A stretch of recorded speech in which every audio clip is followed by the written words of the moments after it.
The new Lloydminster Nissan is moving. We'll be temporarily relocating to the Big Blue Building on Highway 16 West, formerly known as Border City RV. And before we have to tediously move every single vehicle on the lot, we'd rather sell it.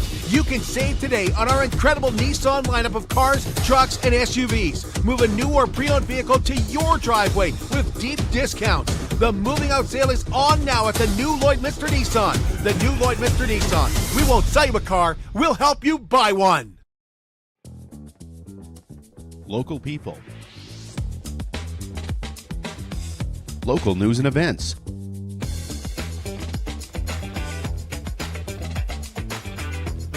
Local sports. Local matters. For all things Lloydminster area, this is Live with Kurt Price. Welcome to the Lloydminster Sexual Assault Center. My name is Kurt Price, of course, with the new Lloydminster Nissan. And back at the new Lloydminster Nissan, the moving sale continues. And it's less than 2 weeks now until we move each car, truck, and SUV out to the Big Blue Building on Highway 16 West that was formerly known as Border City RV. So it's getting very, very close. And we've had this moving sale going on for a while now. And we still need to move a lot more vehicles. So whether you're looking for new or pre-owned, come see us at the new Lloydminster Nissan. Got some great deals going on right now. Plus, at the new Lloydminster Nissan, do not pay for 6 months OAC.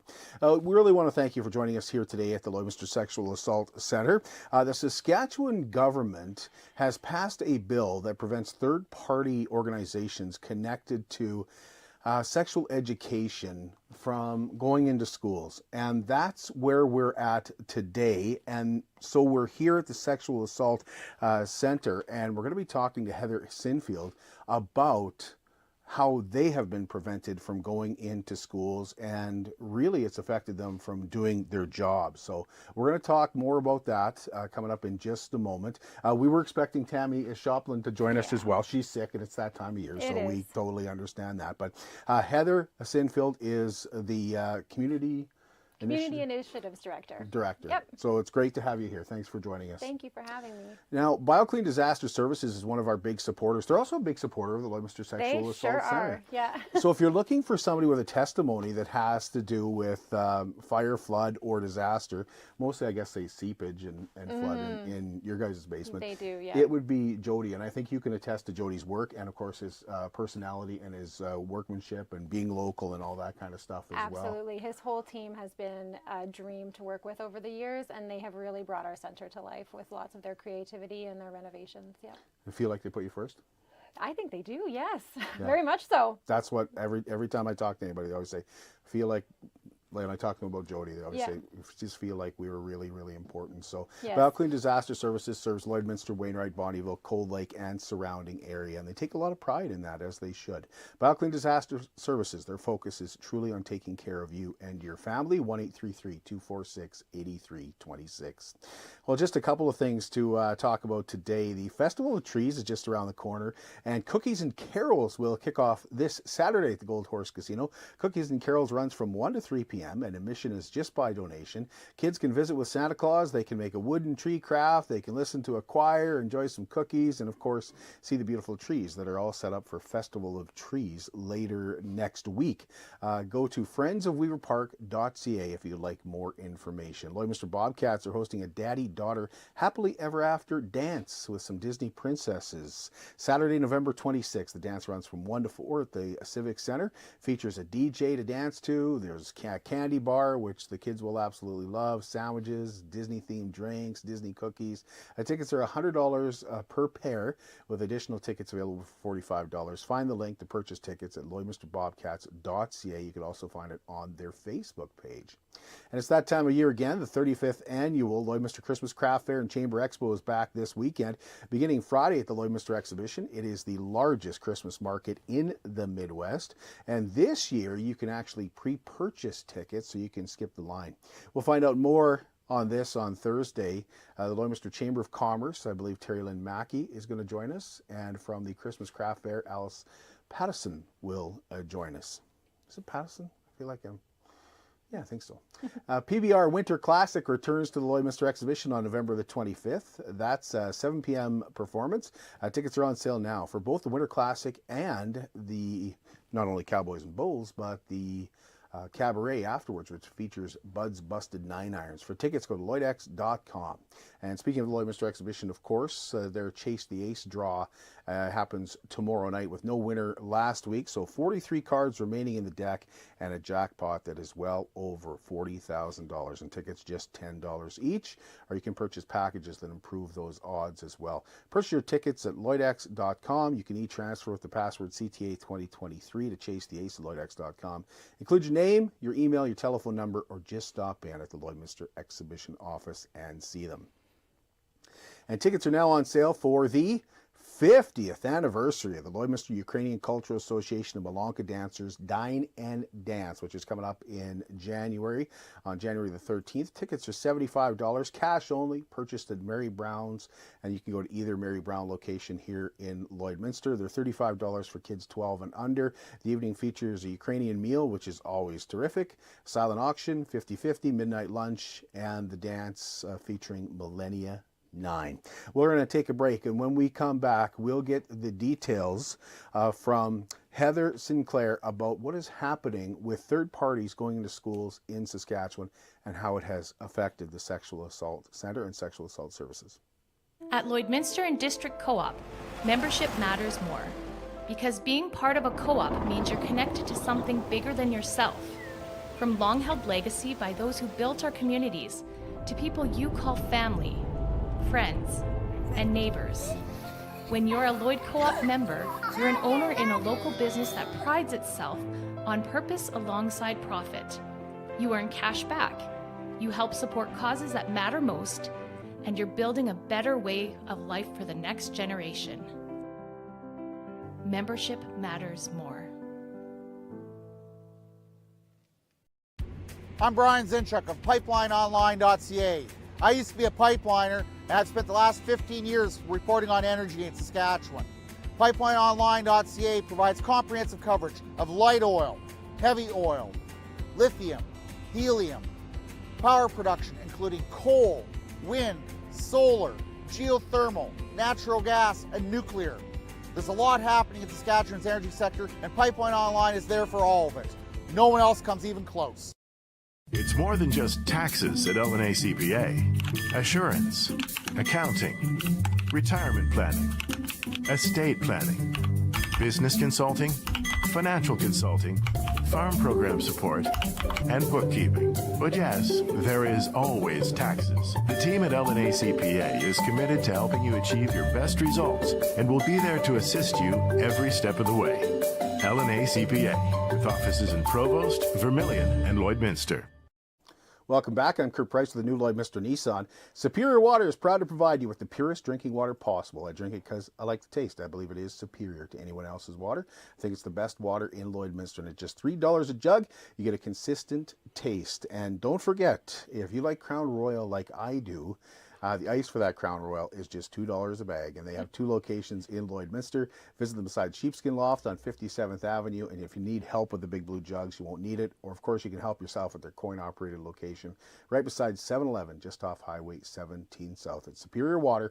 Water is what they do, and they do it well. I want to reintroduce my guest because I messed up her name. I said Heather Sinclair. It's Heather Sinfield.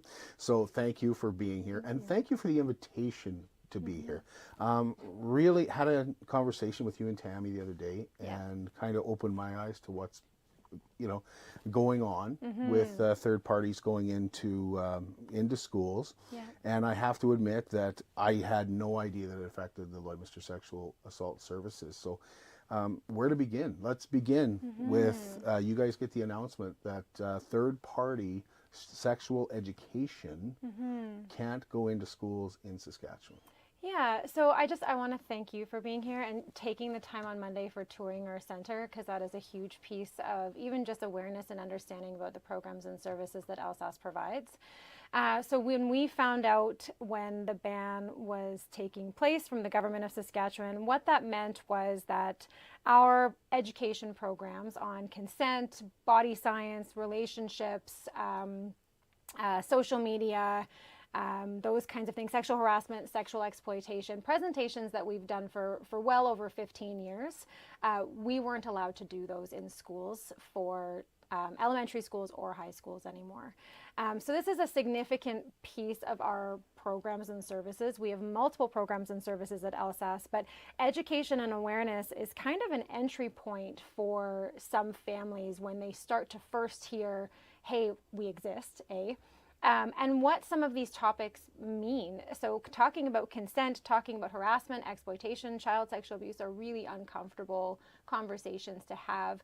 And so we've spent a lot of time over the years really cultivating and researching our programs to make sure that they are age appropriate, that whatever age group we're working with, they can understand. They're tangible pieces of information that they can take home and really utilize. So when the Saskatchewan government made that decision, it's impacted our programming immensely. Our educator cannot go into schools as of right now on any of those topics. And so we're kind of at a standstill with it. So you can go into Alberta schools? We can, as long as they're outside of the Lloydminster school divisions, yes. Right, so Wainwright. Yeah, Wainwright, You guys, Kiscotty. I don't think people realize how big of area you guys serve. No, we serve a 200-kilometer radius area into both provinces. So we are funded by both Alberta and Saskatchewan governments and different ministries and that sort of thing. So as far north as Onion Lake, as far south into, Wainwright, Provost, Chauvin area, and then over into Maidstone, Lashburn areas as well. Paradise Hill will go into as well, and then up over to Vermilion too. So I don't want to fully go into what happened in Lumsden that kind of initiated this third parties going into schools. But I will say that what happened absolutely, for me, it was disgusting. Like I saw it and I thought, so is it an overreaction? So like, do you look at it as an overreaction, or is it the Saskatchewan government saying we can't take a chance now on this happening again? That's a really great question, and I can't really speculate on what happened in that circumstance. I think there's a lot of stories going around about it. I think we don't know for sure what actually happened there as a community. We weren't there either. What I can speak to is the value that we bring into schools. We are talking about, like I said, we spend a lot of time researching and testing a lot of our material and content. And we also heavily encourage parents and caregivers and educators to be aware of what we are offering students. So, if I'm working with a kindergarten class, I'm not using terminology like child sexual abuse with that kindergarten class. I'm using definitions like okay and not okay touches and what that looks like in very age-appropriate language, and then giving them options. If someone does touch your private parts, these are some things that you can do. Who are some safe people that you can talk to? And we identify parents, aunties, grandparents, uncles, teachers, coaches, older brothers and sisters. Those kinds of things are all really great people to talk to if something's happening. So is it an overreaction? I think I don't know if I can speak to that. I do feel like it is heavily impacting organizations like sexual assault centers who rely on reaching the public and educating about these very sensitive issues. It's a big impact for us for sure. So one of the things we hear, and I hear a lot of people say this, is that's the teacher's job. That's for the teacher. What do you think when you do sex that? Education? Yeah, sex education or anything, I guess, that third parties would be doing, because every third party has been eliminated. So it should all fall to the teacher, right? Does it all fall to the teacher, or do things just I think go right by the now, wayside? Right now the expectation is a lot of this is coming to educators, and I really feel for our educators. There's a lot going on in school divisions right now, large classrooms. There's just a lot with teachers, and I'm not one, but I fully respect them. My kids are in this school division as well, and the work they do is incredibly important. What I have found over the years, though, is we have to have a certain level of experience and knowledge base when we're talking about things like sexual violence. And oftentimes when we go into the schools and we talk about consent, or different kinds of touches or sexual harassment, we get disclosures. And what I mean by a disclosure is someone in that classroom is going to say, oh, that's happening to me. And so our facilitators are all professionally trained on how to navigate those disclosures in ways that reduce re-victimization, that ensures that that child or teenager is feeling heard and supported. And we are also following our provincial obligations to report any suspicions of abuse. Now, while teachers have some experience with all of those things, they are also doing all of the other teaching. And I don't think the responsibility of teaching consent education or about sexual violence should be on teachers when they have so much on their plates already. The other, I have a second answer to that, too, is that these programs that we aren't doing are our most popular programs requested by teachers on a very regular basis. So they are reaching out to our educators and saying, you know, my educator's name is Shamil. Hey, Shamil, can you come in and talk to my grade 7 class about relationships and consent? And then there's a follow-up to that one, relationships and social media. So they'll double book us right away. And that happens very, very consistently. And if we think of COVID, where we had to navigate, you know, not being in person and switching to virtual means, and then we're finally allowed to be in person again, we're just getting rolling. The teachers are having us come in and we can't anymore. So it's like we took a few steps forward and now we're unable to do that very necessary education. So my mind's racing at a million miles an hour now. I got a few questions. One of them is, you made it very clear for me the other day, like you spelled it out by giving me an example. I don't know if you want to do that. Which example? About the little girl and the mashed potatoes. Yes. Yeah. Yes. So like you spelled it out very clear to me as to what the difference is between a teacher doing it and someone who's trained. Yeah, so this was years and years ago. I was a newer educator in the programming, and I was teaching a young kindergarten class and talking about, you know, again, age appropriate, okay, not okay touches, and I was talking, you know, no one, you know, where our private parts are and why they are private and no one can touch them. And this little girl had put up her hand and said, oh, well, my mom touched me there. And I said, oh, thank you so much for telling me. And so in the back of my mind, I'm thinking, here's a potential disclosure. And I should say, the year before COVID hit, we had 30 disclosures between K and grade 3 happen during our presentation. So now we have to remember, now that we're not doing these presentations, what's happening to those kids? They're not hearing this information. They're not disclosing to someone. So back to that story. Here I am thinking. We might go into that a little more. We will have to, yeah. So here I am thinking, okay, I've got 15 other kindergarten kids, so I have to pause. I have to acknowledge to this little girl, thank you so much for telling me. Is it okay if I finish this presentation? And then can you and I talk a little bit more about that? My intention in that moment is I want her to feel hurt. I don't want to dismiss what she's potentially telling me, but I also have to protect what's happening in that space. So finished my presentation. They are short and sweet at that age group, about half an hour is all they really need. And so her and I stepped out and we chatted, and she said, you know, I said, could you tell me a little bit more about what happened? And so notice the very open language that I used there. I didn't say anything specific about her mother touching a specific body part. I was very open, and that's crucial. We don't want to do leading questions or anything like that when we're responding to a disclosure. And she said, well, we were at a restaurant and my mashed potatoes spilt all over me, and my mom touched my private parts. And I said, okay, and then what happened? She said, well, I was such a mess. She needed to clean me up. And I said, it really sounds like she did. And so immediately I knew this was mashed potatoes and not something that I needed to report. But because I didn't lead with anything that was potentially leading this child in a different direction, I knew how to do that really well. And so there are many teachers that are in our community that have taken our first responders workshops or other trainings that we offer and are equipped with some skills. But at the same time, not every parent and teacher is able to respond to these things in ways that reduce re-victimization. So having us in the schools is pretty crucial for some of that. Now, the other thing that when we were talking, my mind was going was consent. And you talked a lot about consent the other day when I was here. Yes. Made me see it very simply. I don't know if you remember what you said, because I don't. I just remember you said it very simply, though, about consent and how teenagers sometimes don't realize what consent is. They really don't. When we go into a high school classroom or a middle school classroom, and we start talking about the ages of consent or the limitations. So for example, there are exceptions to the consent rule. So in Canada, anybody the age of 16 and older can consent to sexual activity with anybody. They can provide consent. Anybody under the age of 12 cannot consent to sexual activity. This makes sense to most of us. 12 and 13-year-olds can consent to sexual activity with someone no more than 2 years older than them. So 12 and 14-year-olds, 13-year-olds and 15.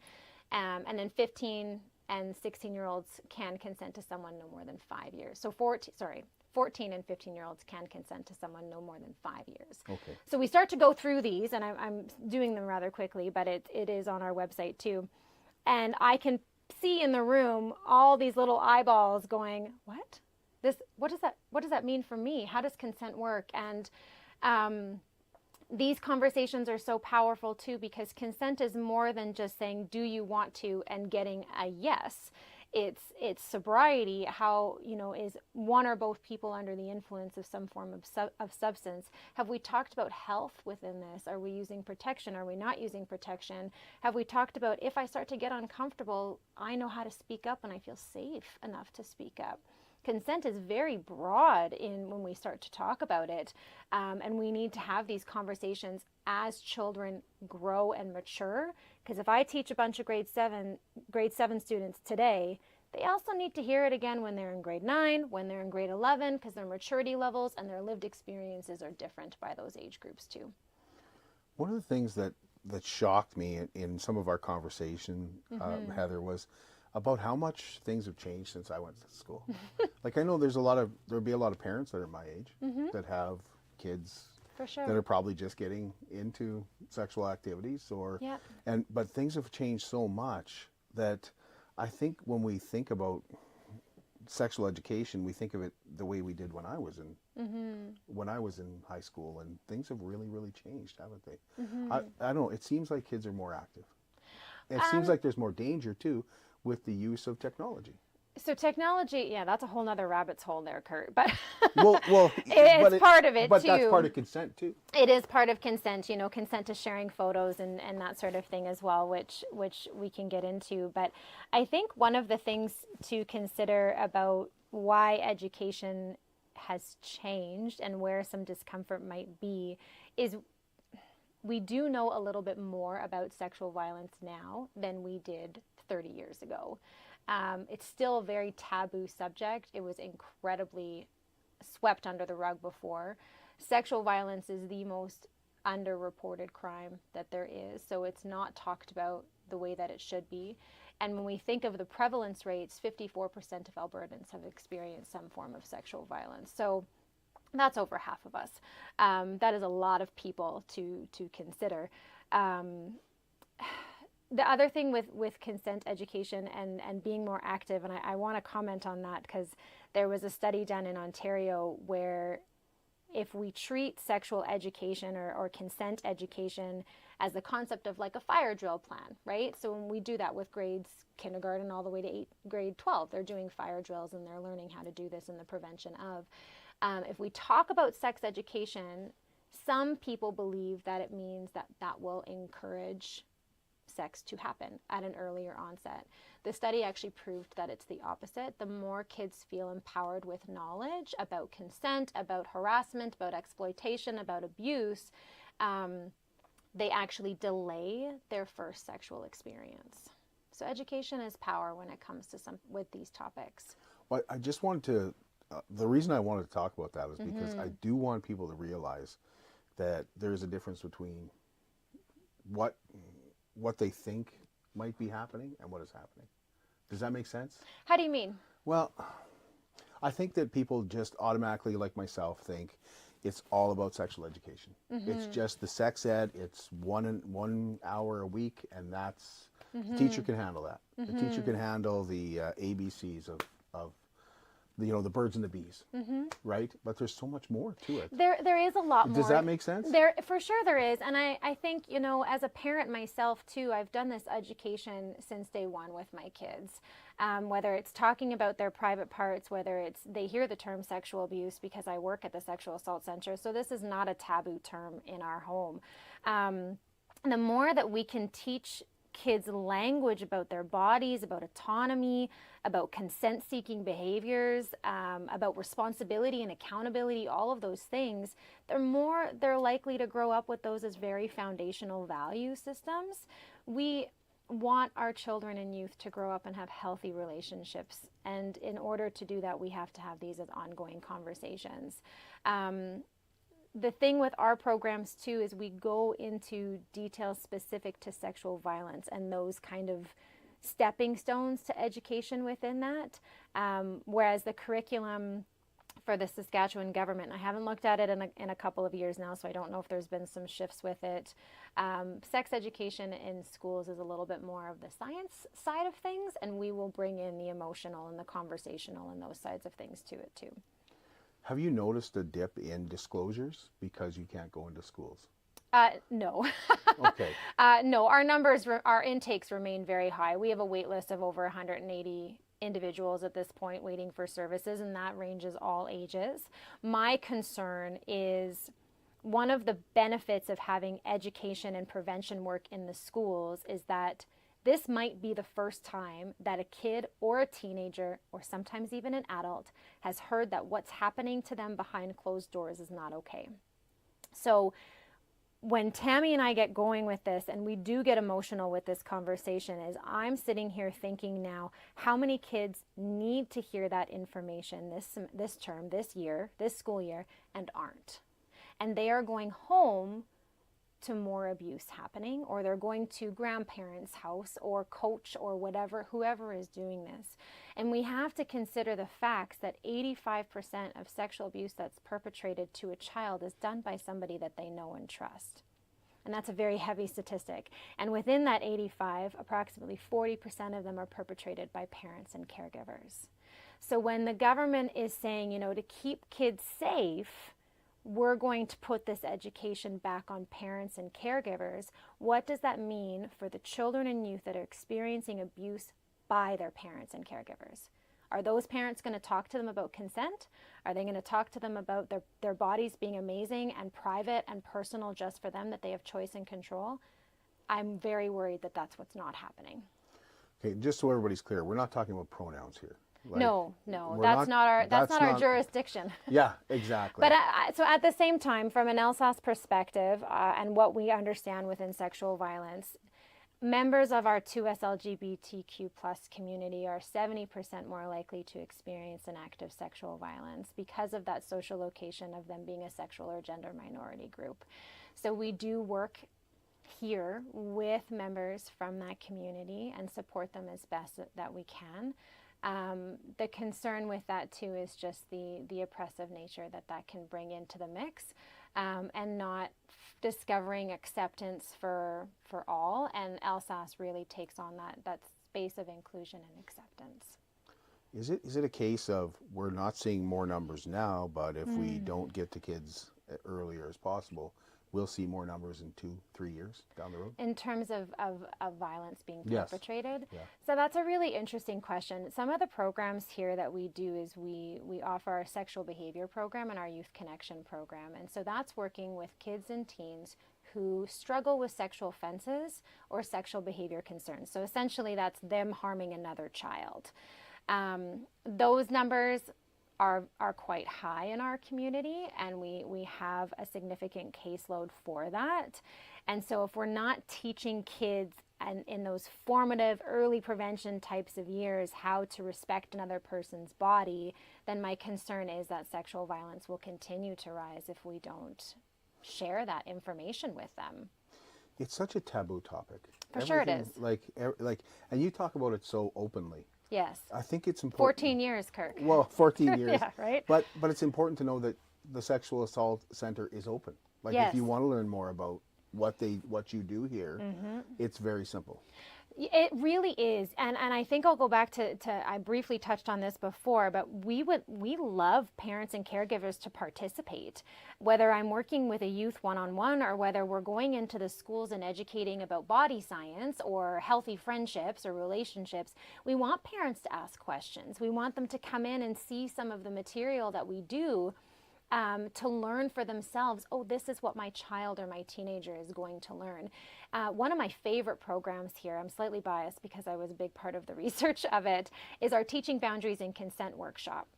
This is strictly for parents and caregivers or those who work with kids and teens. It's a free workshop, 6 hours. You come in, you get a huge manual of resources and research and information on how to talk to kids about these really challenging topics in age-appropriate and informative ways. And we would love to see more of those workshops being requested and filled up.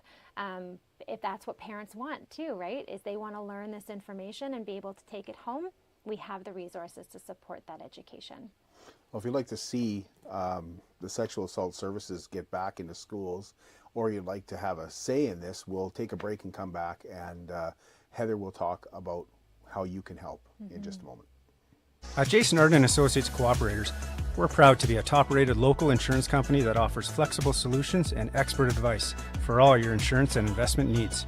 We'll work with you to tailor your insurance specific to your needs, and we offer investment advice that always puts you first. At Cooperators, one of our core values is to support the communities we live in. When you support Jason Arden Associates Cooperators, you are supporting local nonprofits and initiatives.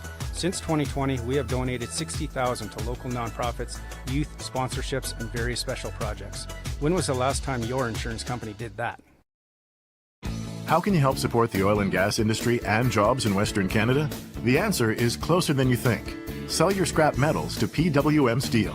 PWM sells scrap iron to Evraz, located in Regina. Evraz's #1 customer is the energy sector, building pipes and plates for the oil and gas industry. PWM Steel is your locally owned metal recycler and steel service center in the area. Plus, they're a strong supporter of the community. PWM Steel, your top steel supplier for Alberta and Saskatchewan for 40 years. At Diamond 7 Meats, we work with local farm families to provide a high-quality product and a great selection for you. Try our mouth-watering smokies, pulled pork, roast beef, and more, made pure and natural with no additives or fillers. We offer custom processing, and our experienced team works for you to provide a selection of sausage, burgers, and jerkies made to your specifications. Take your grilling to the next level with a Yoder smoker. Complete the grilling experience with Canadian-made, award-winning line of House of Q barbecue sauces. We're locally owned and operated, and we look forward to seeing you today. Welcome back. I'm Kurt Price with the new Lloydminster Nissan, and Heather Sinfield is the Community Initiatives Director with the Sexual Assault Services here in Lloydminster, and having a very adult conversation today. We are. I don't have these very often. No, it's okay. But I appreciate you trying. You're doing a great job. I love how you said trying. Okay. But that's what we're all doing, right? We're all trying. I'm trying. Yeah.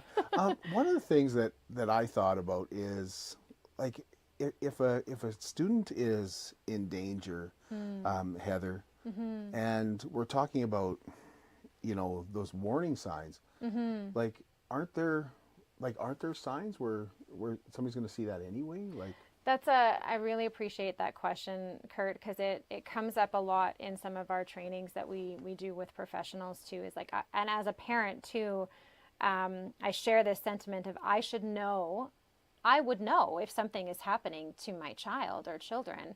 I could pick up on that. And so let's just talk about common impacts and indicators of sexual abuse are acting out, our withdrawal from family, from school, our overdressing, our dressing provocatively, an increase in grades and dedication, a decrease in grades and dedication to school, different shifts in friends, substance use, self-harm, anxiety, depression. I could go on. There's a That's a lot of signs, Heather. There's a ton of them. But if I said all of those about a child who's being bullied, they're all very relevant to that too. I could say those symptoms and signs for a child or a teenager whose parents are going through a separation or who just lost a loved one. Those are all signs of disruption and dysregulation in a child or a youth. We cannot predict that someone is experiencing sexual abuse. And the other thing too, we said this topic is so stigmatized. If my child is coming home and they're grumpy, they're frustrated, they're having some depressive episodes, my mind probably isn't going to jump to they're experiencing sexual violence. My mind's going to be like, what's happening at school? Why are you so grumpy? Or hormones, or geez, you're growing into a teenager way too quick. Like, we don't jump to this. So it's a very unpredictable sort of violence, and I think that's what makes it really uncomfortable from a parent perspective, is we want to know to protect, and we might not have that answer. So that's why this education is so critical, because again, we might not have the language in our homes. Kids might not have the language to say, this is what's happening to me. They may not know that what's happening to them is wrong, especially if it's been going on for years and has been very normalized in the home. They can't say, oh, this is different. We go in, we talk about it, and they say, wait a second, this isn't okay, and they question what's happening for the first time. And that's the biggest piece. If anybody's going to take a message away from today, is we have to think about these kids who are experiencing harm right now and aren't aware that there is someone that they can talk to about it. How often would you go into a school? Like, do you have to be invited in by the teacher, or do you have regular? Yeah, kind of both ways. So our educator will reach out usually in October and send, packages and information about our programs and services to our regular contacts as well to new. We'll spend time, liaising with the administrators and other educators, talking about what we are able to offer. We have a lot of, I'll say, repeat customers. That's not really the right word, but lots of long-standing partnerships in both the Catholic and the public school division in Lloydminster, where teachers routinely will call and say, can we get you in this semester? Can we get you in this year? And when I think even at the tail end of this past school year, when we started doing in-person presentations again, we were booking into the fall. So we had educators reaching out, April, May, June. We were already fully booked until the end of June. And so we were booking into the fall term and can't do any of that. So it's a kind of a mixed method. We reach out, but we also have lots of calls coming in for all sorts of presentations and programs. There's going to be people who just, no, I just don't want anybody else in there but teachers. Mm-hmm. And there might be some people who say, look, just teach my kids math, just teach them, just teach them science, teach them history. This isn't for that. That's what our education system is for. What do you say to those people? I think that we have to consider that even if it's not necessarily important for your family, it might be important for another. And so if we talked about this on Monday, the danger of the single story. If we say, this is only for me, or this is not only for me, and we think very linear about it, we get stuck in that, and we find things that help validate that single story. Whereas if we think a little bit more open-heartedly of, there might be families who do need this, and there are families. 400 children we supported, children and youth under the age of 18 last year in 2022. That is a lot of children. It's a lot of children. It's a lot of teenagers. So if we're only thinking single story, then we're leaving out families that could potentially use this help. And as much as parents don't ever want to think this will happen to their child or youth, it could. Sexual violence knows no discrimination. It just happens at the hands of someone who chooses to perpetrate it. So wouldn't we want to have our children, our teenagers equipped with the knowledge that if it does, they know what to do? How come I haven't heard about this? About how this impacted us? Yes. So I think we, Tammy and I and us at the center, we kind of spent the first bit of the fall just grappling with it. Maybe it won't last as long. Maybe it will get lifted. We were also liaising with our Saskatchewan ministry funder. And really ensuring that we were following kind of some mandates within that too. So we were having some big conversations behind the scenes about how to approach it. So we did decide just last week to share a series of Facebook posts that advocate for our concerns and why this is an issue for an organization. So I really encourage folks to go take a look at our Facebook page and read through some of that. We also have drafted a significant letter to Colleen Young, Rosemary Falk, Shannon Stubbs, Garth Rosewell, Premier Scott Moe, and then the Minister of Education, Jeremy Cockrell, all received our letter about 10 days ago, so 2 weeks ago by the time this airs. And we've heard some really positive responses so far and have a couple of meetings in place to have conversations at the government level about it as well. Okay, there will be some people who say you can't creak that door open because the people who started this will come right back in. And the people who, they'll say the people who started this, one way or the other, whether it was accidental or whether it was a mistake or whether it was on purpose, somehow it happened. So they're going to say, if you creep the door open a little bit, like, what do you say to those people who, like, it's almost like you're saying, well, we just need an exemption. Is that what you're looking for? Is it an exemption? I don't think I'm looking for an exemption. I think we need to understand that mistakes can happen, and every organization is going to have to cope with the repercussions of any mistake that's made. And you know, LSAS just wants to focus on what we do best, which is speak about sexual violence. We are not a sex educator, so we don't teach on sexual health in that sense. We don't teach on topics like Planned Parenthood or pregnancy prevention or anything like that. That's not in our wheelhouse. So if, you know, we are missing that opportunity to focus on consent and violence prevention, and that's what we're mandated to do. That's what both governments fund us to do. So I think sometimes we need to take a little bit of, if you want to call it a risk, and open the door again. But again, I put it back to the kids and the teenagers that need to hear this information and aren't right now, and they deserve to have that door opened. Have you received a response back from any of those? Yes, we do. We've got a couple of meetings booked. Okay. Yeah. So people watching this, and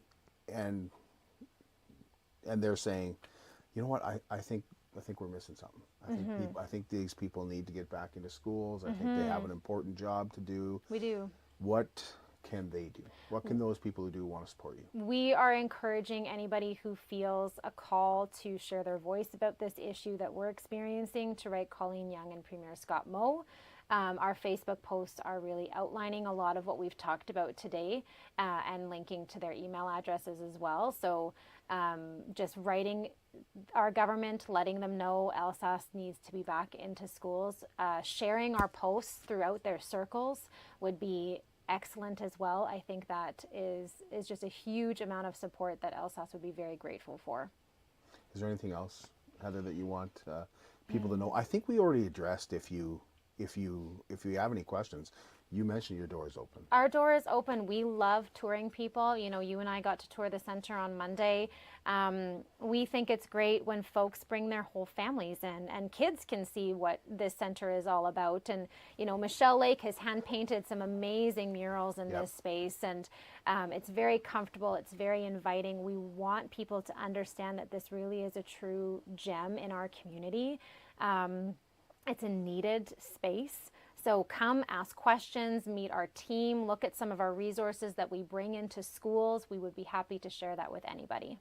It's interesting because I got the tour from you, and I know that you're fundraising to kind of save the building.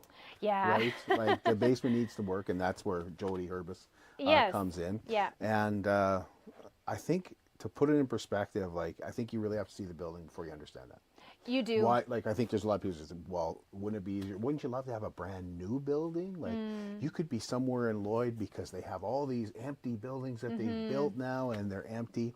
But I looked at it when you toured me around. I looked at it as if you were leaving your home and you looked in the yard and went, there's the tree where my kid fell out of.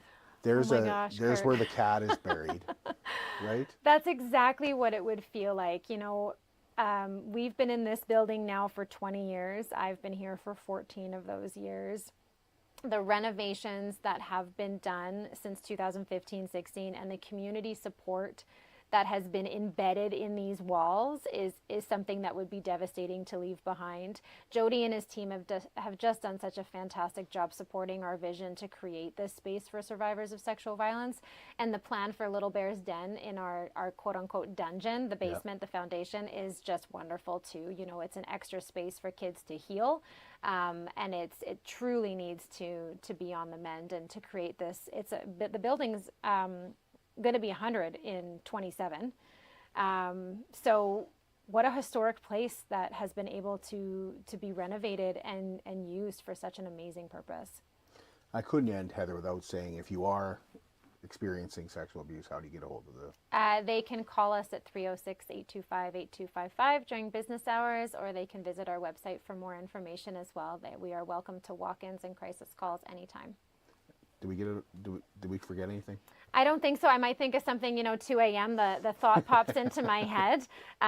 But yeah, folks can reach out. We are open. We are ready to support in any way. And again, parents, caregivers, any concerns, please call us. We would be happy to talk about it. Paul couldn't even find the place. We were coming in, he had to phone me. It's confidential. I have no idea where it is. So, no, fair enough. We'll walk you through it. Thank you, Heather. Thanks for having me. We'll see you again tomorrow. We're back with you tomorrow morning at 11 a.m.